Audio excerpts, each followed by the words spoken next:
Yiminyaka eliqela inxalenye yabahlali baseChwebeni eSajonisi eMpuma Koloni bejonge enkalweni belinde ukwakhelwa izindlu ze-RDP emva kokunkqonkoza phantse kuyo yonke iminyango yeliphondo bebuya nelize bagqibe ekubeni babhalele kwi-ofisi kaMongameli ngelokuncamela Zingaaphaya kwekhulu iintsapho ezikulungelo lokuxhamla kwizindlu ze-RDP ezinye zadilikelwa ngamakhaya ngenxa yezandyondyo zemvula engenasiqabu kwiminyaka emithathu egqithileyo. Kusadliwa ngendebe endala kule lali yaseChwebeni nangona ukhona umbane nto nje abahlali bathi uyatyabula ngokwasepokothweni. Sityelele kulo ntomzoxolo gqetywa oneshumi leminyaka elinde ukwakhelwa indlu ye-RDP. Bali-16 kuquka nabantwana babo bebonke kweli khaya lingasenabazali. Kwakuthiwe sizawukhelwa 10 years back. Bebezile bafike sebekaninzi befika. And batsho uba no indlu in progress sekukudala ngoku kodwa until ngoku abakakho nto iqhubelekayo.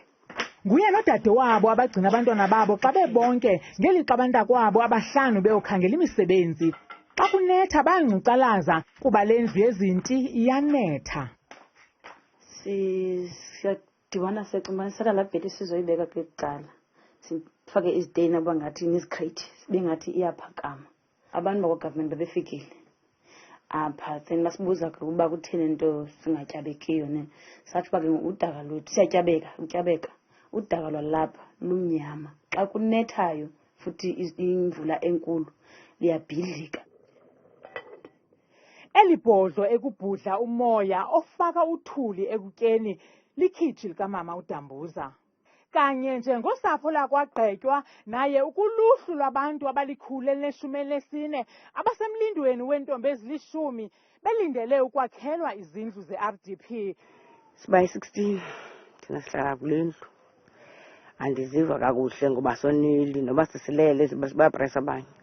Umnumzana TJ Hanneman oyinxalenye yeqonga elisungulwe ukushukuxa imiba edlumzi uthi babuye belambatha kumasebe aliqela ukuya kucela uncedo ze babhenela kwi-ofisi kaMongameli. And we eventually got some engagement directly from the President's office and that filtered down and some of the departments are slowly starting to engage with us. And of course at the same time we alerted the organization that is tasked with looking after our people's human rights, and that is the South African Human Rights Commission. We dispatched a team within a week to go and visit the residents and the community in eChwebeni.